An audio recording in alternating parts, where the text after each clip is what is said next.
4.5 দশকের বাড়ি ছাড়তে হলো মওদুদ আহমেদকে। সর্বোচ্চ আদালতের আইনি লড়াইয়ে মওদুদ হেরে যাওয়ার 3 দিন পর বুধবার তাকে বাড়ি থেকে উচ্ছেদে অভিযান চালায় রাজুক। তবে মওদুদ আহমেদের দাবি, বেআইনিভাবে উচ্ছেদ করা হয়েছে তাকে। রাজনৈতিক প্রতিহিংসার শিকার হয়েছেন বলেও দাবি করেছেন মওদুদ। 159 গুলশান এভিনিউ নির্বাহী ম্যাজিস্ট্রেটের উপস্থিতিতে বেলা 2টার দিকে এই বাড়ি থেকে মওদুদ আহমদের আসবাবপত্র সরানোর কাজ শুরু করে রাজুক। মোতায়েন করা হয় পুলিশ, আনা হয় জলকামান সাজোয়াজান। বেলা 2:45টার দিকে মালামাল বাইরে এনে রাজুকের ট্রাকে তুলতে শুরু করেন শ্রমিকেরা।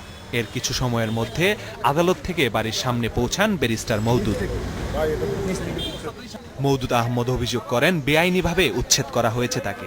উচ্ছেদ অভিযান না চালাতে আদালতে একটি মামলা করা হয়েছে বলেও জানান তিনি।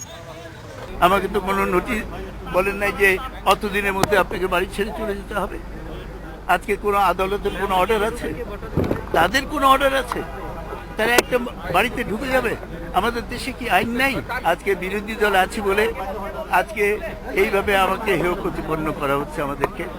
তবে রাজুকের নির্বাহী ম্যাজিস্ট্রেট জানান, আইন মেনেই অভিযান চালাচ্ছেন তারা। আমরা তালাবদ্ধ করে রাখছি, এটা রাজুকের প্লট। রাজুকের তালাবদ্ধ করে রাখছে, রাজুক পরবর্তী তাদের বিধি আইন অনুযায়ী তারা ব্যবস্থা নেবে। ভবন থেকে মালামাল সরিয়ে পাঠানো হয় গুলশানে মওদুদ আহমদের নিজস্ব ও তার বোনের আরেকটি ফ্ল্যাটে।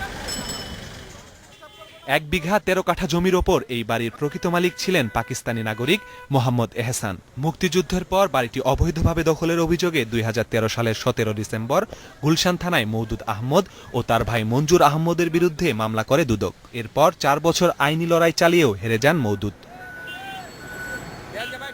Masudur Rahman, Independent News, Dhaka.